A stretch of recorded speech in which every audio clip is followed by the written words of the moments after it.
Bismillahirrahmanirrahim.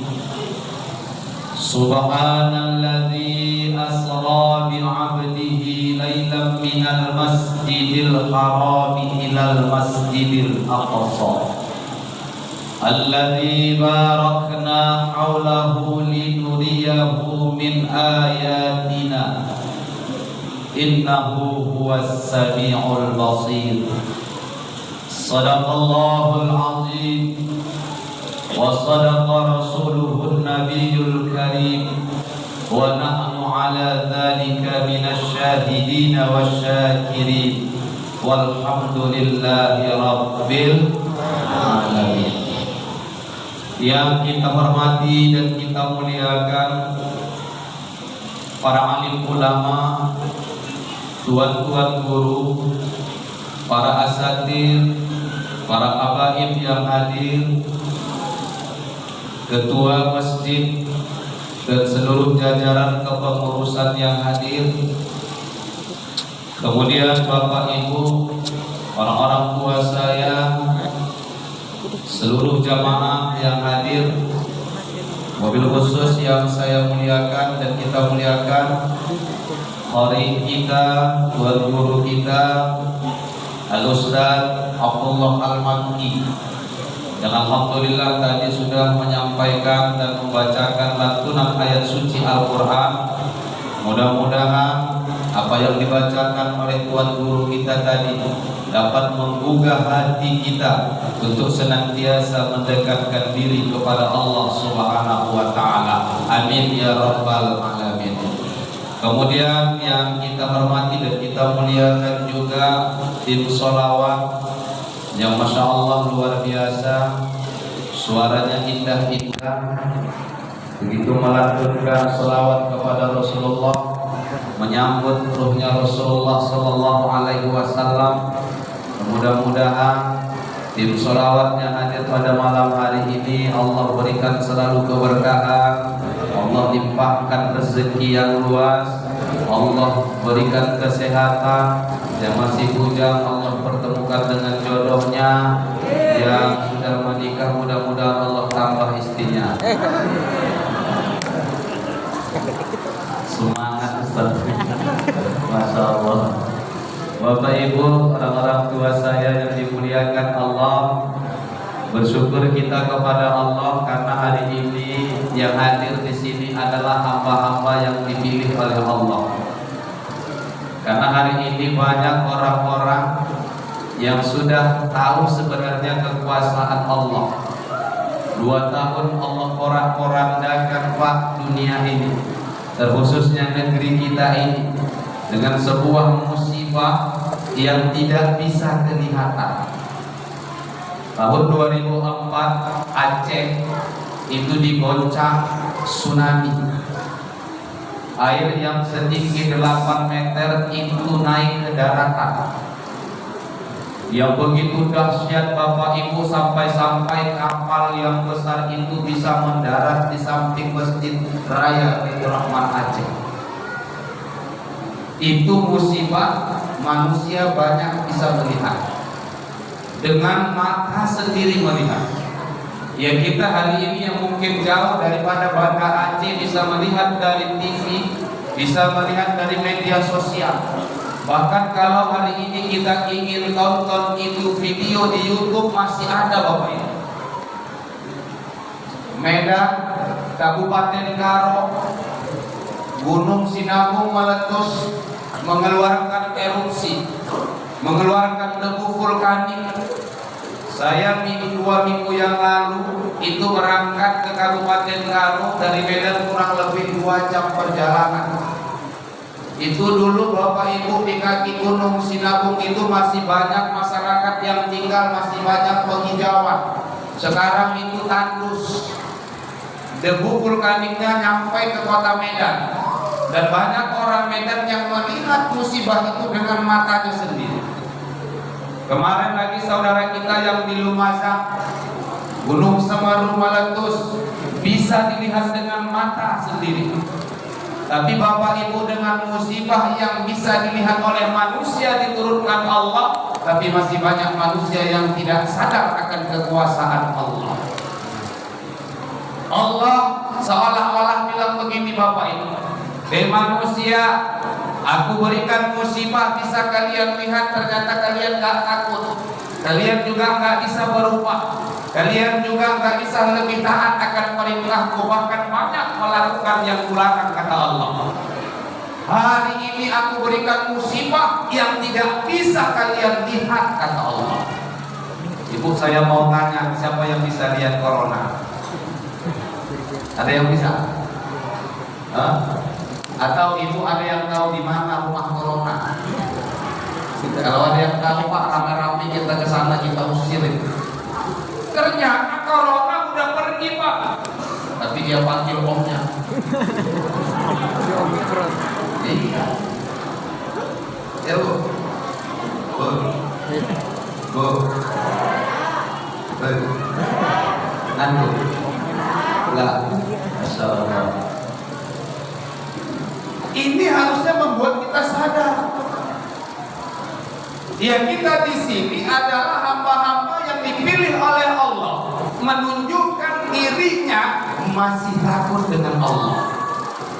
Bapak Ibu yang dimuliakan Allah, saya mau tanya Bapak Ibu, Ibu khususnya, kalau Ibu keluar dari rumah mau ke pasar, jalan kaki, tiba-tiba di depan rumah ada anjing galak, kira-kira Ibu berani nggak lewat itu aja?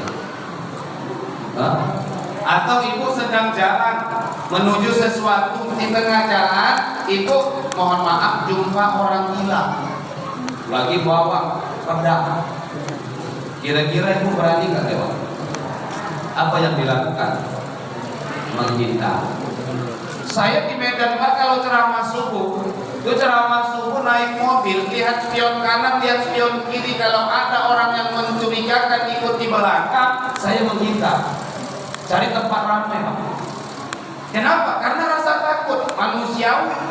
Rasa takut itu Allah hadirkan dalam diri kita. Itulah rasa takut kalau dengan makhluk. Kalau rasa takut kita tujukan kepada makhluk, kita menghindar Bapak Ibu. Tapi kalau rasa takut cuma kita tujukan kepada Allah, apa kita harus menghindar? Tidak, kita harus mendekat dan lebih mendekat kepada Allah.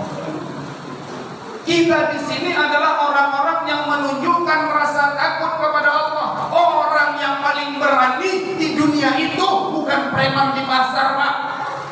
Orang yang paling berani hidup di dunia ini adalah orang yang merasa takut dengan Allah Subhanahu wa Ta'ala. Itulah sebenarnya preman-preman akhirat. Jadi ini mudah-mudahan semua adalah preman-preman akhirat. Amin. Iya, preman akhirat, bukan preman di dunia, preman dunia. Belum ada Pak yang bisa ngalahin Umar bin Khattab. Belum ada yang bisa ngalahin Khalid bin Walid, belum ada. Itu badannya semua nggak terlepas dari sayatan pedang Pak. Preman luar biasa. Ada preman sekarang yang badannya dari bahu dari ke bawah itu semua bekas sayatan pedang. Preman sekarang yang pedang daripada ketakutan. Beda. Dan kita ini adalah orang-orang yang paling berani ternyata. Tapi beraninya karena dia takut kepada Allah. Mudah-mudahan hadirnya kita di sini ini adalah hamba-hamba Allah yang Allah jadikan kelak penghuni surganya. Amin ya rabbal alamin. Salawat dan salam untuk Fatimah 15 menit. Saya ceramah begitu. Sebenarnya ceramah itu daya tangkap manusia itu Bapak Ibu 40 menit sebenarnya. 40 menit pertama itu jamaah yang dengarkan itu samina wa ata'na. Dengar, mereka patuh, mereka taat, mereka jalankan. Masuk 40 menit kedua samina wa ata'na. Dengar tapi sambil ngantuk. 40 menit ketiga samina wa ata'na. Dengar tadi kadang-kadang bunyi di belakang. Ada. Tapi alhamdulillah orang yang tidur di majelis ilmu ini aja dapat pahala. Inilah luar biasanya majelis ilmu. Kenapa dapat pahala? Karena dia duduk di taman surga Allah Subhanahu wa Ta'ala. Bahkan yang bangun bisa jadi banyak dosa dibandingkan yang tidur. Yang tidur diceritain sama yang gak tidur.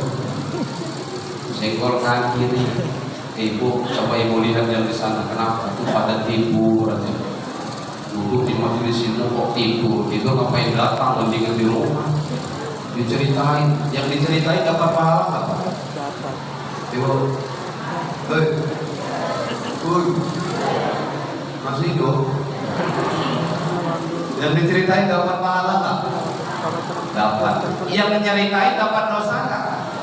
Berarti jangan remehkan, jangan rendahkan orang yang tidur di majelis ilmu. Bisa jadi dia lebih banyak dapat pahala daripada kita yang nggak tidur. Tapi jangan gara-gara ini duduk di majelis ilmu pada tidur semua. Kalau tidur semua siapa yang dengerin ceramah Ustaz? Masya Allah. Salawat dan salam tercurah selalu kepada seorang manusia yang agung, seorang manusia yang mulia. Kemuliaannya Bapak Ibu memang benar-benar mulia. Karena yang memuliakan manusia itu adalah Allah yang maha mulia. Tapi hebatnya Bapak Ibu, beliau tidak pernah merasa mulia. Sosok manusia yang besar, kebesarannya memang benar-benar besar. Karena yang membesarkannya adalah Allah yang maha besar. Tapi hebatnya lagi, beliau tidak pernah merasa besar. Dialah Nabi kita, Nabi Muhammad Rasulullah Sallallahu Alaihi Wasallam. Mudah-mudahan kita yang tadi bersolawat untuk Rasulullah, solawat yang kita lantunkan tadi itu mampu menjadi asbab Allah dudukkan kita bersama Rasulullah di dalam surganya. Amin ya Rabbal Alamin. Bapak Ibu, orang-orang tua saya yang dimuliakan oleh Allah, perkenalkan, kalau orang asahan bilang Sumatera Utara, Melayu, tak kenal maka tak sayang, tak sayang maka tak cinta, tak cinta maka tak kawin, gak kawin maka gak punya anak, gak punya anak meninggal gak ada yang doain Rabbil firli wali walidayya. Nama saya Pak Bu Arif Habibi Batubara, mirip dengan Ustadz Abdul Somad Batubara. Berarti kami adalah sama-sama orang Batubara. Di Medan saya dibilang luas KW. KW itu artinya palsu. Artinya apa Bu? Artinya palsu. Biasa saja, mulutnya jangan terlalu monyong bilang palsunya. Sakit hati saja. Tapi alhamdulillah saya senang Pak dibilang mirip Ustadz Abdul Somad. Kalau Bapak Ibu lihat di YouTube, ketik UAS KW itu wajah saya yang keluar rating paling atas. Bukan kali-kali nih. Bukan kali-kali. Tidak ada KW 1, ada KW 2, ini KW supernya. Tapi dari wajah, kalau ilmu seperti langit dan bumi. Beliau tamatan Maroko Pak, saya Maroki aja pun belum pernah. Luar biasanya. Tapi berkah wajah mirip ulama, Masya Allah, saya banyak mendapatkan nikmat dari Allah. Saya ceramah Bu tahun yang lalu itu sampai ke Halmahera Tengah, Maluku Utara. Bukan karena ceramah saya bagus Bapak Ibu, bukan karena muka wajah mirip Ustadz Abdul Somad. Mending mirip ulama daripada mirip artis Korea yang gak disunat. Untuk apa tampak lagi gak bisa sholawatan? Betul Bu? Untuk apa cantik tapi gak bisa baca Quran?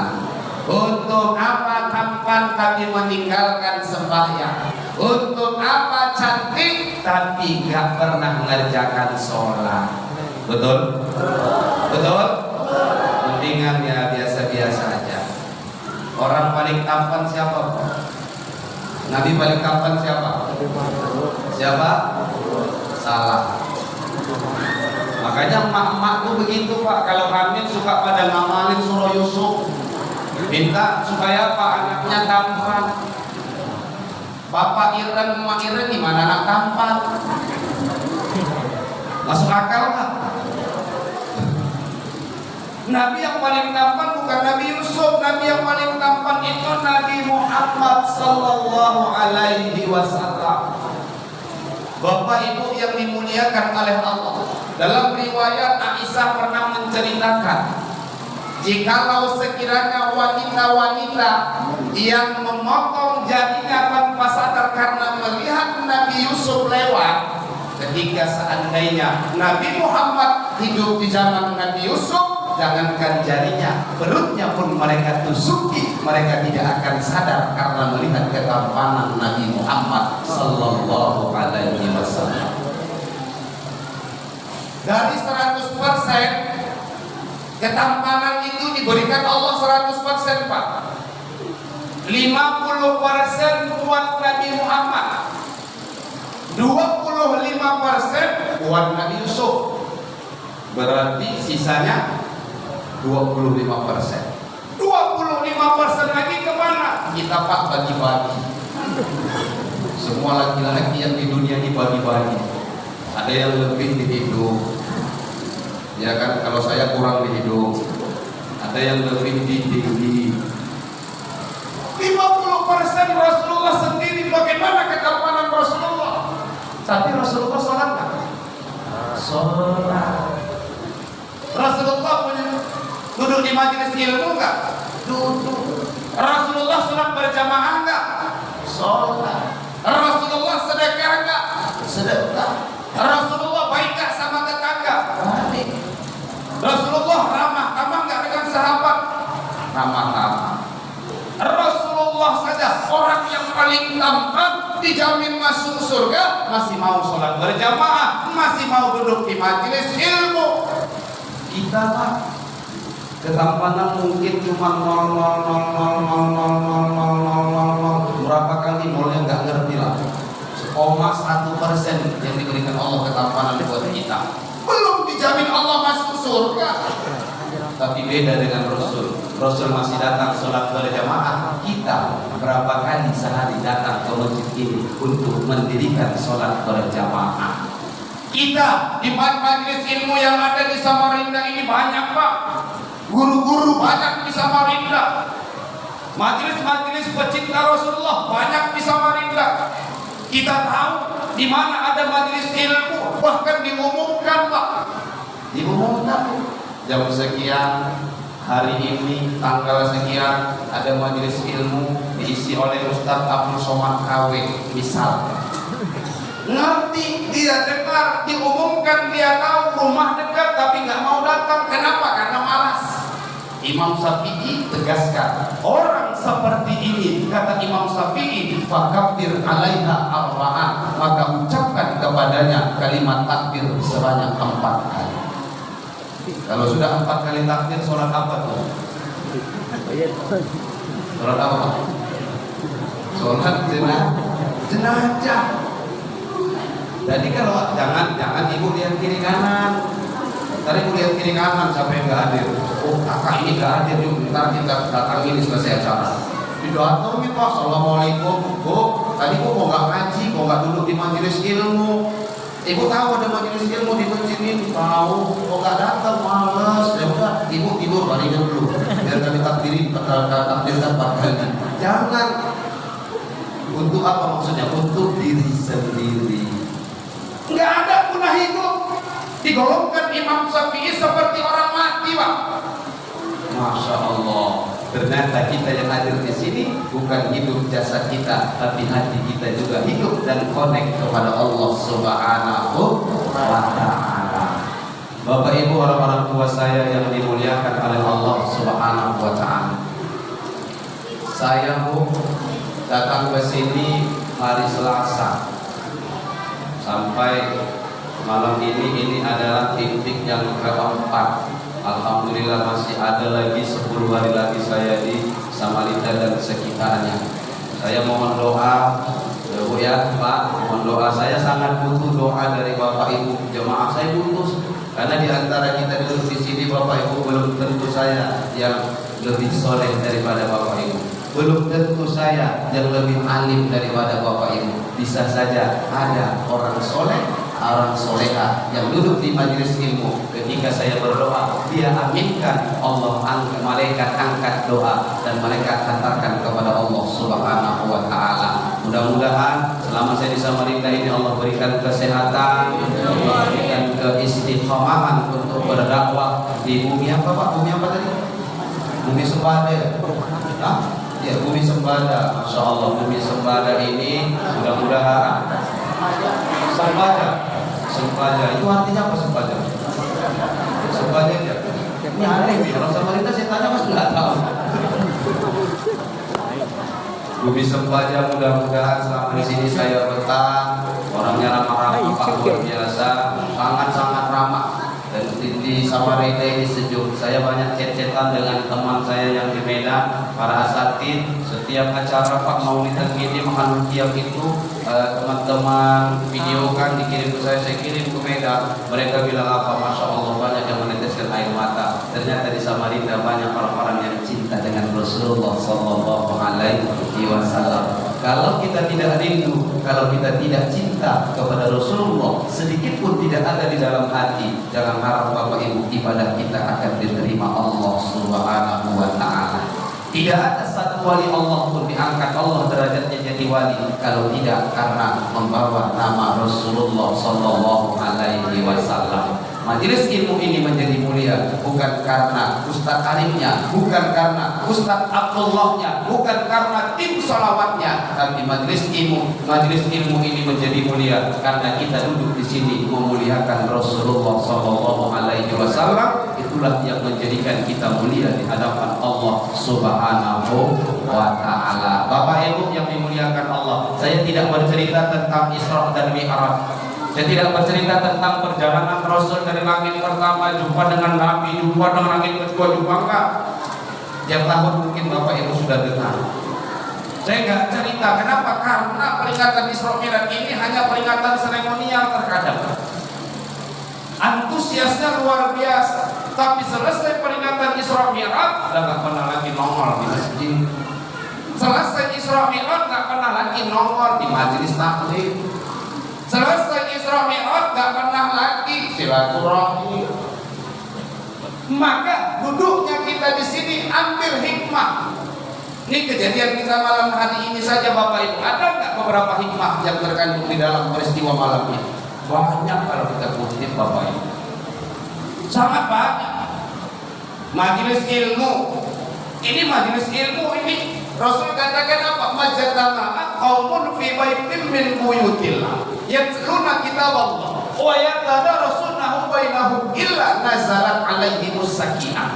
Tidaklah berkumpul sekelompok manusia, sekelompok orang-orang di rumah-rumah Allah yatluna kitab Allah, membacakan ayat Allah, wa yatadarasunahu bainahum, mereka saling mengingatkan, illa nazalat alaihimus sakinah, kecuali Allah akan berikan mereka sakinah. Apa sakinah?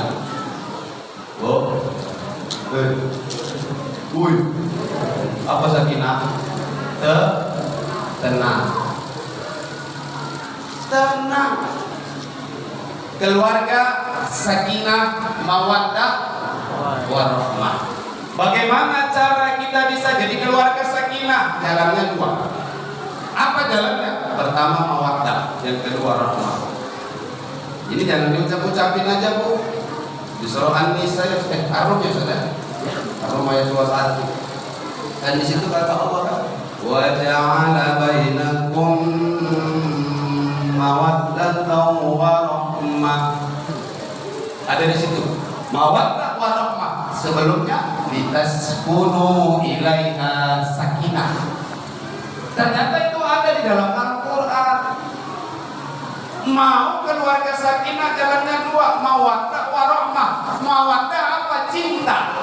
Cinta identik fisik. Ibu saya mau tanya, Bu,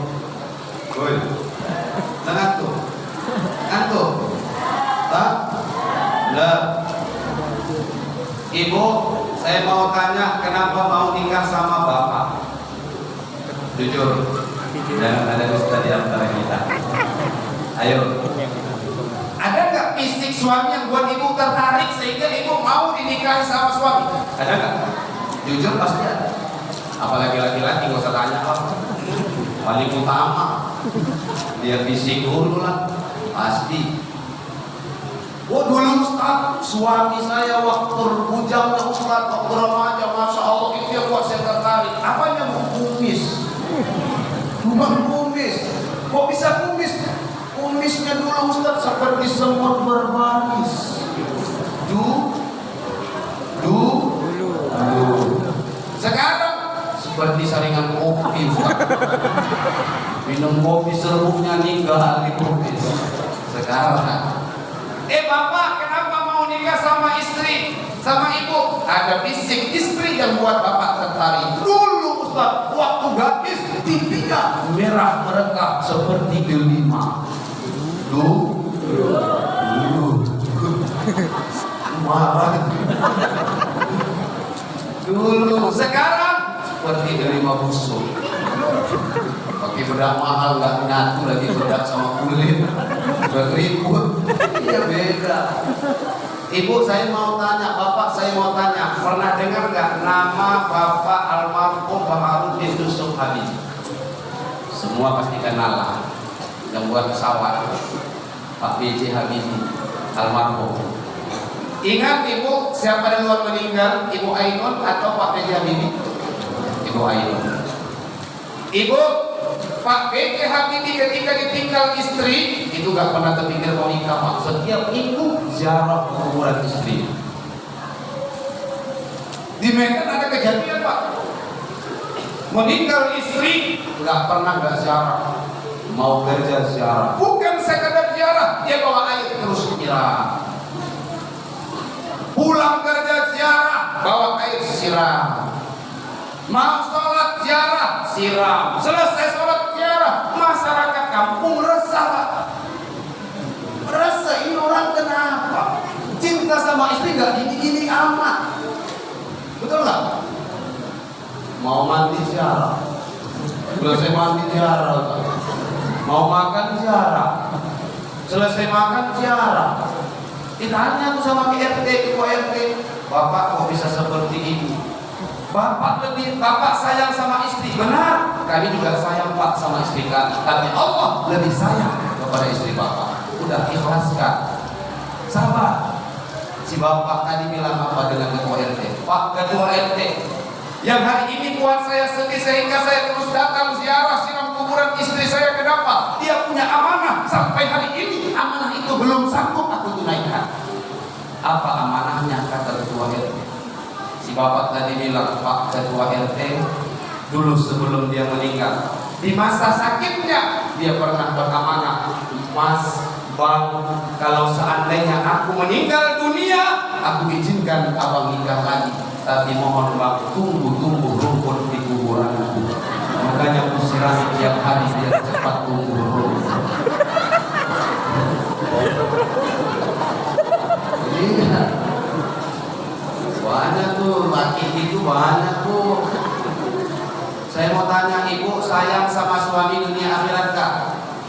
Nah, udah bingung. Berani. Ibu sayang sama suami sampai mati kah? Nah, Pak, saya mau tanya, udah jelas jawaban Ibu ya Pak. Bapak lihat sendiri, responnya saya tanya, nggak ada jawaban, berarti mereka nggak cinta sama Bapak. Terus tadi kok malah-malah dia buktikan, dia buktinya ada. Saya mau tanya sekali lagi, Ibu sayang sama suami sampai mati gak? Coba Bapak saya tanya, Ibu perhatikan suami masing-masing. Nggak punya suami jangan tengok suami orang. Pak, saya mau tanya, apakah Bapak sayang sama istri sampai mati? Lebih parah. Ini luar biasa. Oh sayang tuh gak usah ditunjuk-tunjukin Ustaz, cukup di dalam hati. Tunjukin lah.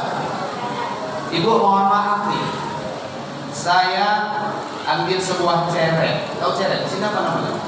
Ceret sama, berarti sama karena masih sama satu negara kok. Ceret yang kosong, saya isi kopi. Misal, jangan bawa kopi ke Ustaz. Jadi bilang pula saya nyindir, Ustaz itu cerita kopi biar dikasih kopi. Pak, saya tahu kopi di Samarinda warna putih, saya tahu. Jadi,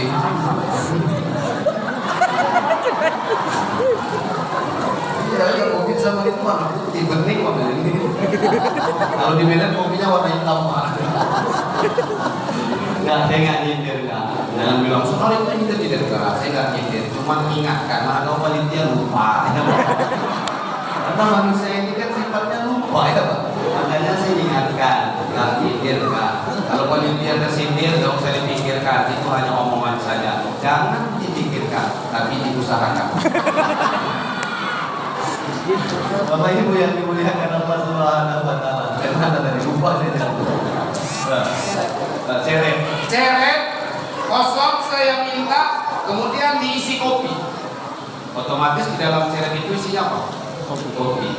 Saya tuangkan air yang diceret tadi, yang awalnya diisi kopi. Ketika dituangkan yang keluar apa? Sesuai dengan apa yang diisi loh. Isi kopi saya tuangkan, pasti keluar dari mulut ceret itu kopi. Kalau diisi susu, yang dituang pasti keluar susu. Manusia begitu. Manusia begitu. Yang dia tunjukkan lewat perbuatannya, yang dia ucapkan lewat ucapannya, itu menunjukkan apa yang ada di hati. Kalau sering ngomong kotor, itu menunjukkan hatinya juga kotor. Karena yang zahir akan menunjukkan yang batin. Sama kayak ceret tadi. Ya kalau sayang sama suami, sayang sama istri, tunjukkan, aplikasikan. Itu akan teraplikasi sendiri Pak. Nabi aja romantis sama Aisyah, duduk di teras rumah, Aisyah nyenderkan kepalanya ke bahu Rasul. Bayangin, sekelas Rasulullah, pemimpin terbaik dunia, masih romantisan dengan istrinya. Dia senderkan kepalanya Aisyah di bahu Rasul. Apa kata Aisyah? Ya misal. Protes saja. Yang ceramah siapa coba? Saya mau tanya, yang ceramah siapa? Ini tanya ketawa. Yang ceramah siapa? Saya. Ya udah, suka hati saya lah mau ngomong apa. Protes saja. Ini kan misal. Beb, kata Aisyah. Ya beb, kata Rasulullah. Oh di zaman Rasul mana ada beb bid'ah Pak. Karena orang manggil beb kalau pasangan bid'ah. Karena Rasul mana pernah bilang beb sama Aisyah. Manggilnya apa? Ya Umairah. Inilah Pak, ini amalan yang diamalkan Nabi yang nggak bisa kita ikuti. Ternyata nggak semua yang dibuat Nabi bisa diikut Pak. Ada satu contoh ini. Nabi panggil istrinya Aisyah, ya Umairah. Kenapa? Karena pipi Aisyah kemerah-merahan. Ibu punya suami agak girang, mengamalkan apa yang dibuat Rasul. Apa dia panggil dengan suaminya? Ya Hajarul Aswad. Suami marah. Berarti ini amalan gak boleh kita amalkan. Ada lagi Abu Bakar, Umar, siapanya Nabi Bapak Ibu? Selain sahabat siapanya Nabi?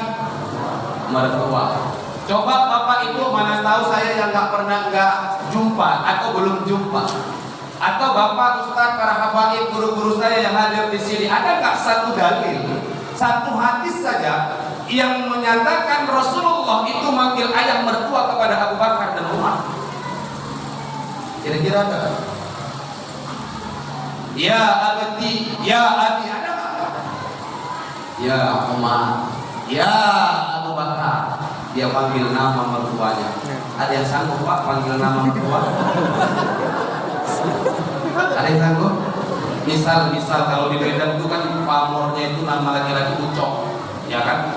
Ini mertuanya namanya Ucok. Dia pulang dari majelis ilmu, aku harus ngamalkan apa yang dibuat Rasulullah. Rasulullah panggil mertuanya dengan nama, maka aku harus ikut apa yang dibuat Rasulullah. Sampai ke rumah, apa mertuanya lagi nyantai di depan TV, Ucok sini. Kira-kira perang nggak?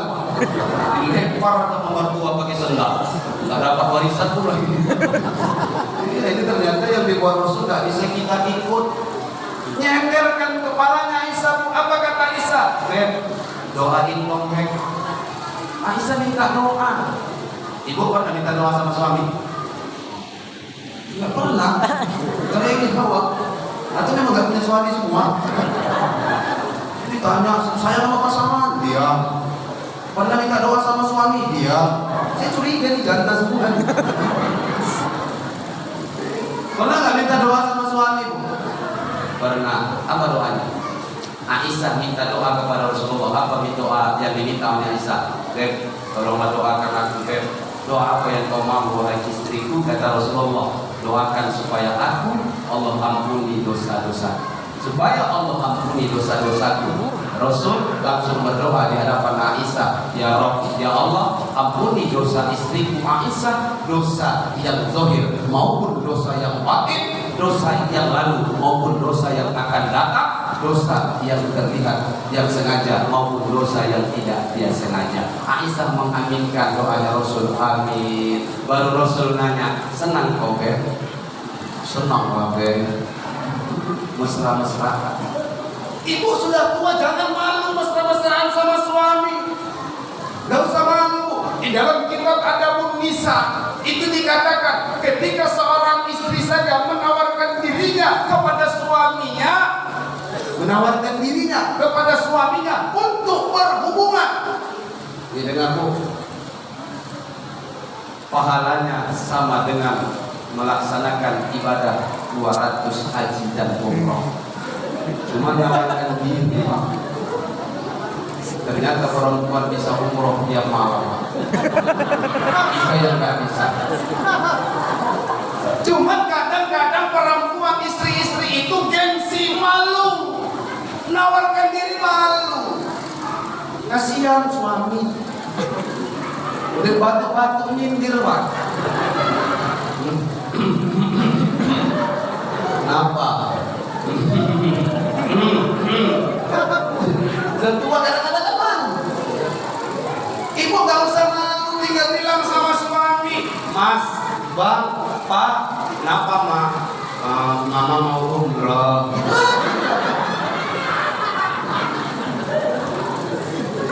Kadang-kadang banyak gengsi. Suami kalau mau bilang minta sama istri, mohon maaf, ini bukan cerita kotor Bu.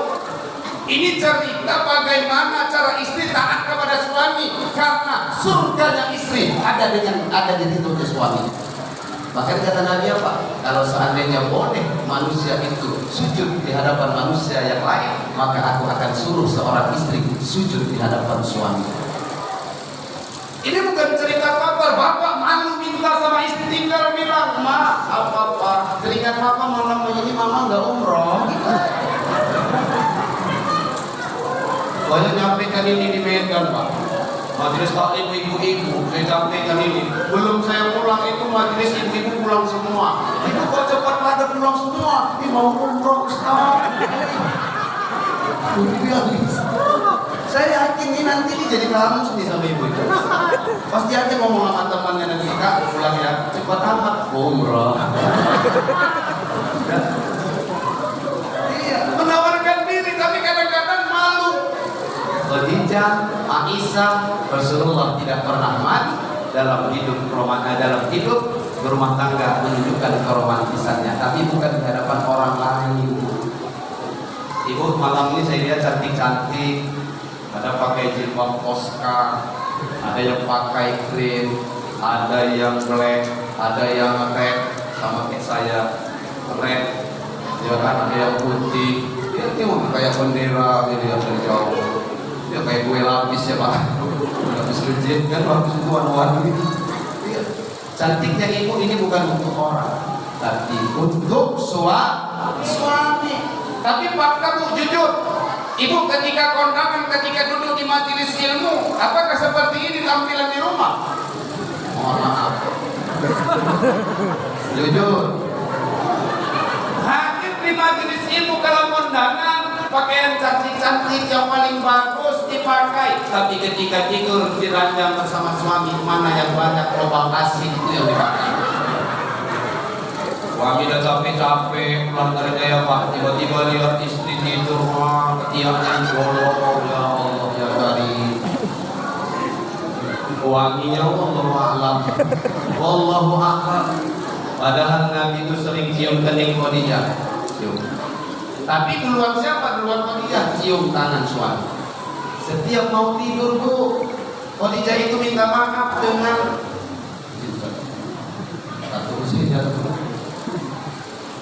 setiap malam mau tidur Khadijah minta maaf sama Rasulullah. Ini luar biasa.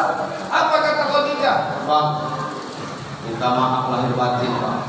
Jikalau sekiranya dalam tidur ini aku wafat, enggak bangun-bangun lagi Bang, aku sudah tidak punya dosa sama Abang. Sama-sama diri kata Rasulullah. Udah dicium Khadijah tangannya Rasul, baru Rasul cium keningnya Khadijah. Saya mau tanya ibu, pernah nggak bapak cium kening ibu? Mau tidur? Mau tidur? Hah? Kenapa nggak pernah dicium bapak? Karena ibu oles balsam. Panas tuh Pak, ya kan? Iya panas tuh balsam, coba parfum pasti wangi. Cium Pak, sudah dicium istri tangan kita, maka cium kening istri.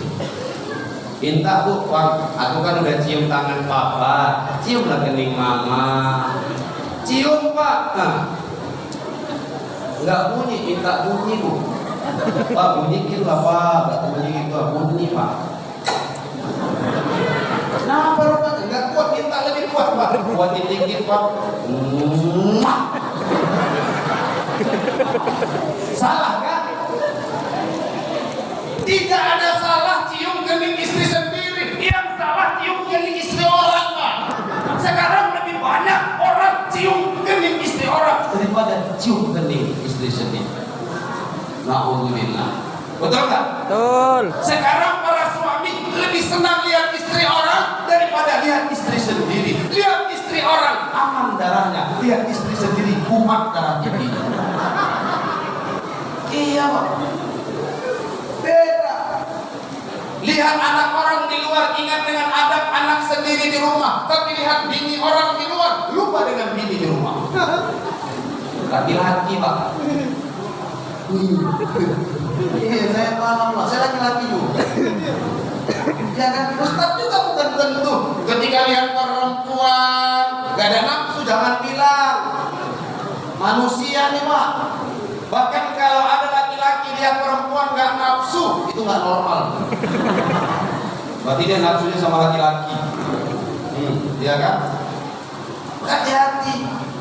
Ketika melihat perempuan kita bernafsu, maka netralisir nafsu itu. Maka kata Nabi, kalau naik gairahmu melihat perempuan di luar, pulang kau cepat temui istri.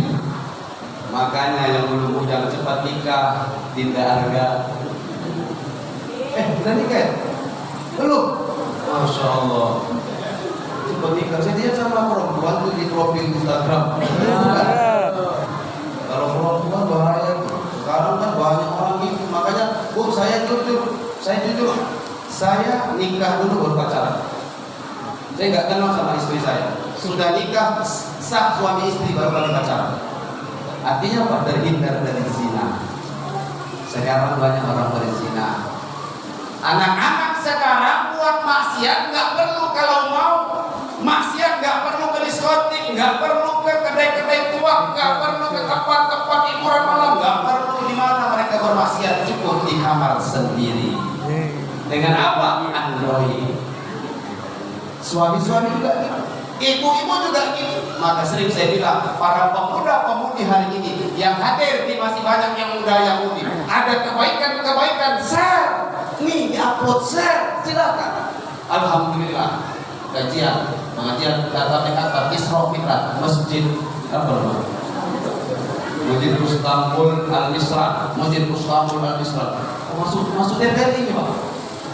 Masuk TV saya. Masuk DPR ini. Ini masuk TV Pak. Mudah-mudahan ya Pak. Ya, di Masjid Istanbul Al-Misra. Alhamdulillah kedatangan Ustaz Abdul Somad KW dari Medan, Sumatera Utara. Nanti viral lah Ustaz, nggak usah Bapak, saya kan udah viral memang kok. Sombong dikit lah. Iya. Sekarang Bapak Ibu mohon maaf, kenapa hari ini orang-orang yang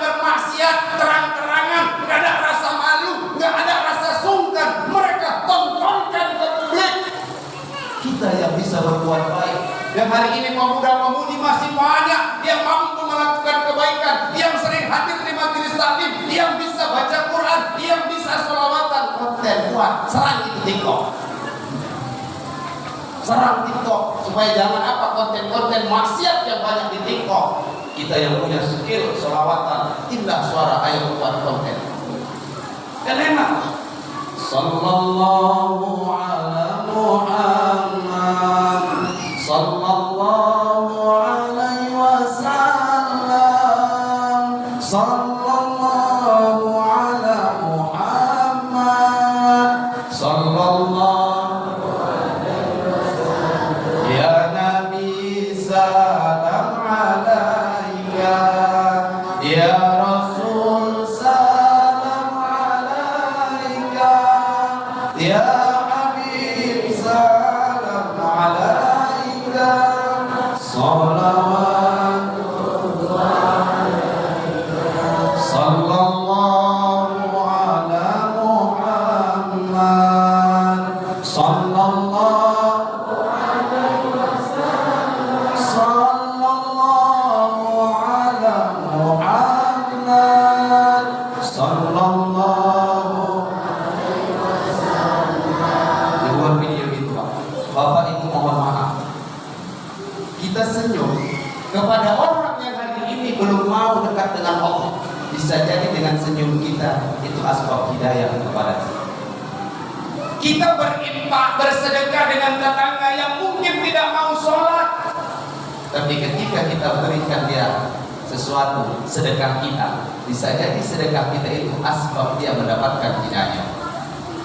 Senyum saja bisa jalan hidayah, sedekah saja bisa jalan hidayah. Apa mungkin sholawat kita tidak bisa jadi asbab hidayah buat mereka? Bisa jadi sholawat kita itu adalah jalan hidayah buat saudara-saudara kita yang menonton video kita Pak. Sallallahu nangis ya Rabb. Kita enggak punya kekuasaan untuk membolak-balikan hati manusia, tapi kita adalah hamba Allah yang bisa membuka hati manusia untuk dekat kepada Allah. Share. Anak-anak muda yang punya skill silakan. Serang itu, jangan pada sibuk. Bapak Ibu yang dimuliakan oleh Allah, saya ingat sebuah ungkapan dari Kiai Haji almarhum Zulkarnain Kiai Haji Zainuddin MZ.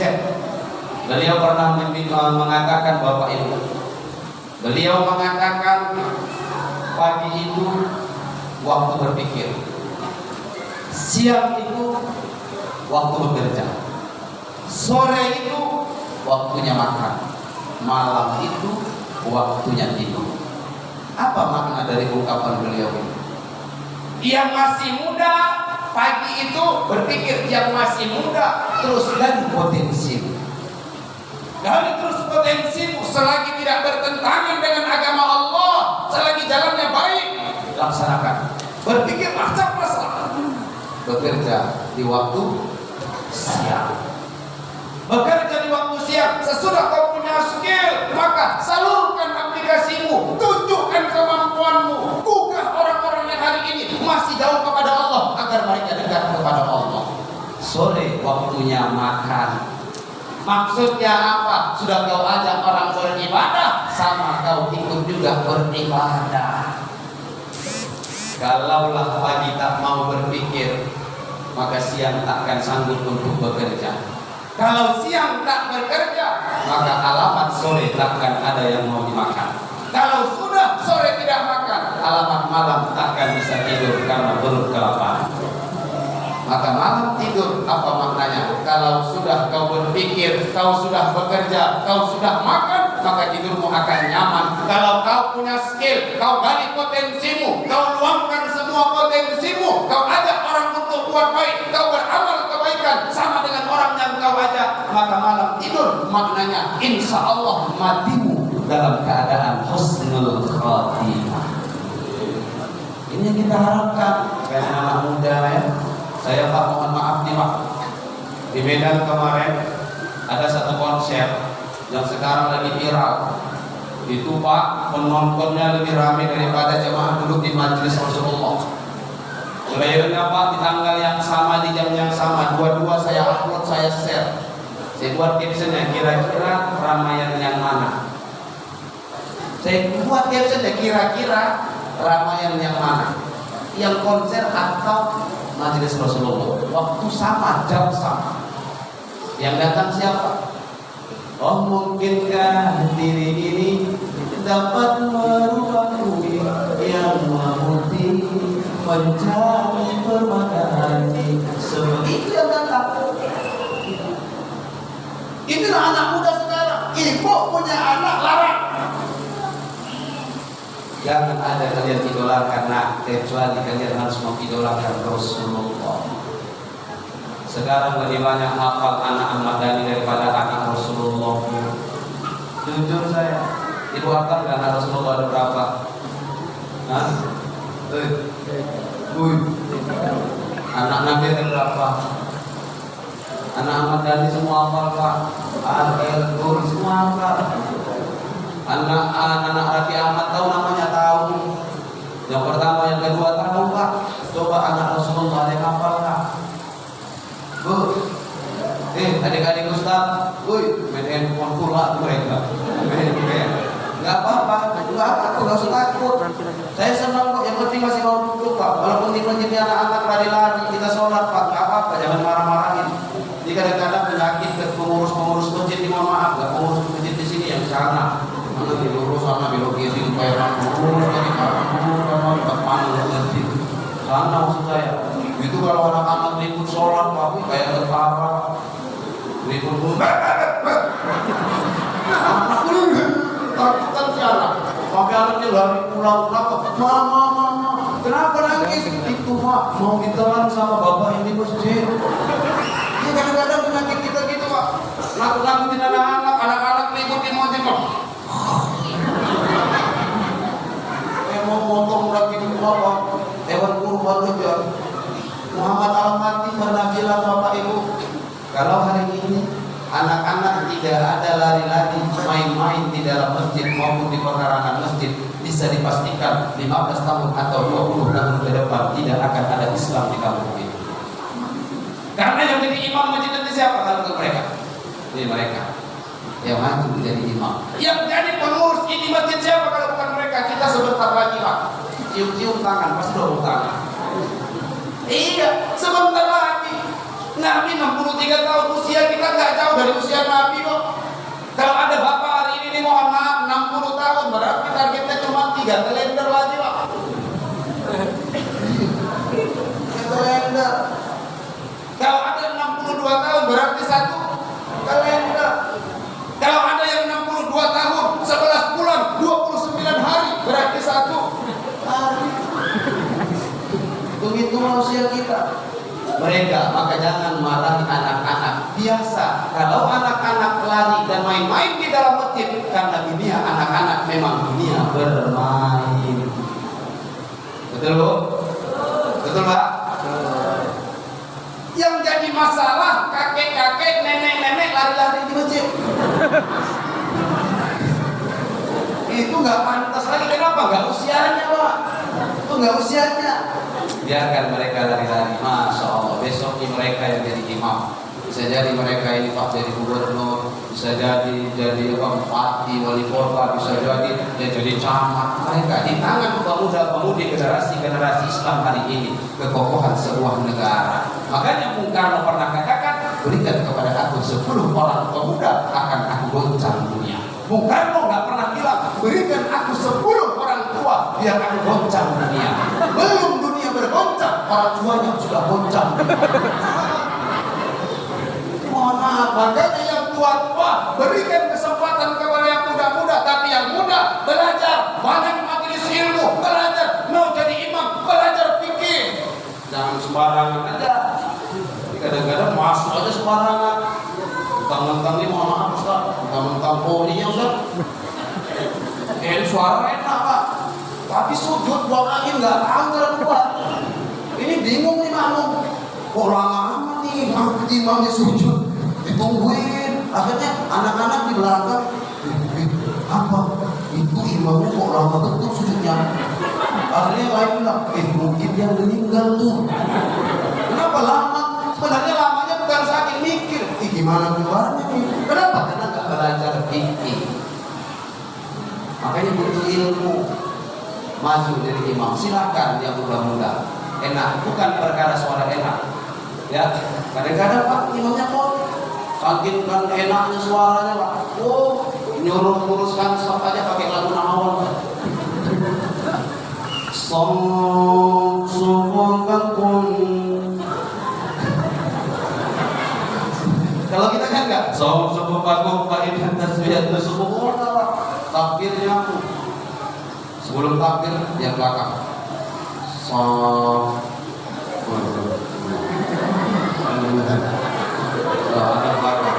Yang anehnya Bapak, imam ini mohon maaf nih, di sini nggak enggak. Anehnya belum ngangkat takbir, stop. Ada yang salah karena baju lah, stop. Enggak akan angkat tangan ke takbir, batu aja, stopullah.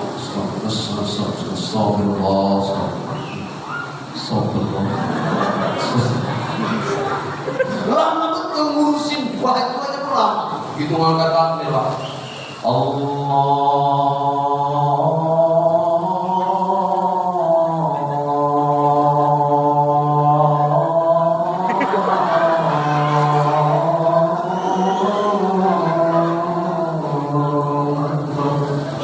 Takbiratul ihram.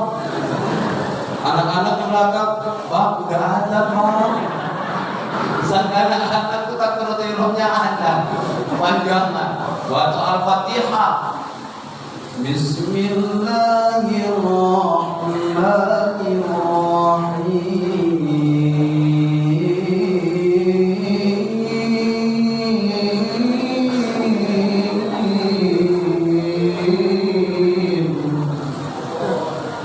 di belakang.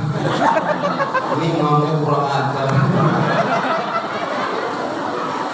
Gak mikir apa, perut lapar, sholat maghrib, bacanya kayak kori, pakai lagu tilawah pula. Alhamdulillahi Rabbil Alamin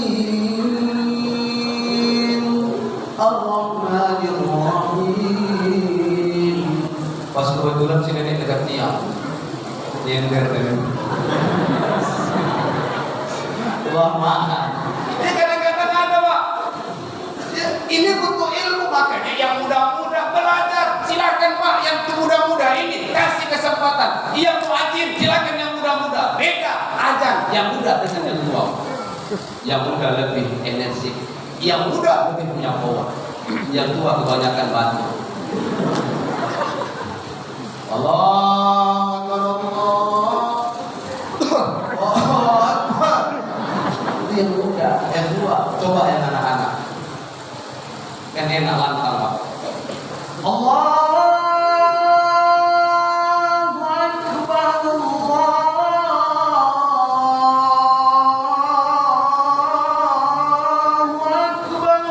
Kan enak. Ya bangun subuh pun rame. Ini ngajak dayu-dayu subuh. Allah. Yang di rumah tarik selimut.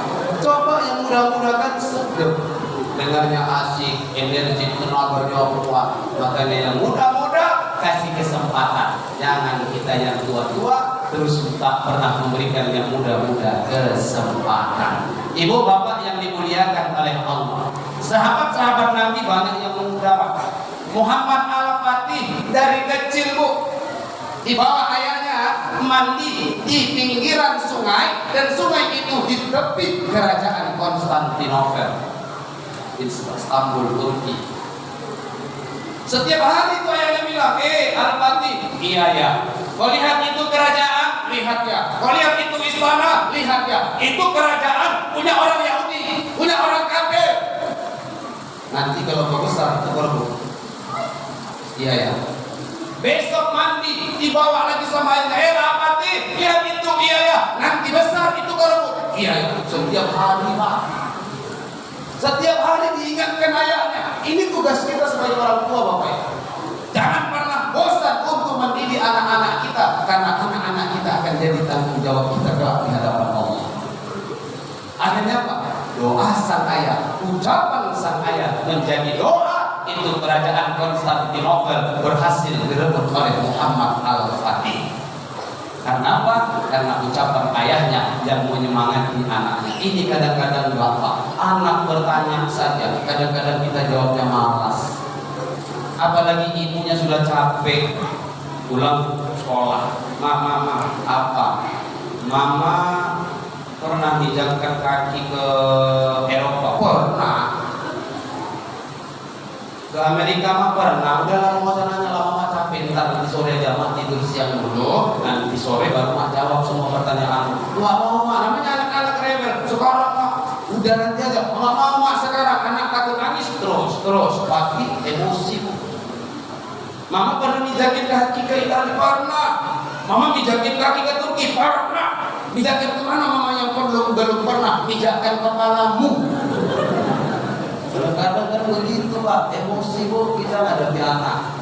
Jangan ucapan ibu itu bisa menjadi doa untuk anak. Ya Bu ya, tanggung jawab. Pelajaran agama sering saya katakan Bapak Ibu, harga mati untuk anak-anak kita. Jangan tawar-tawar.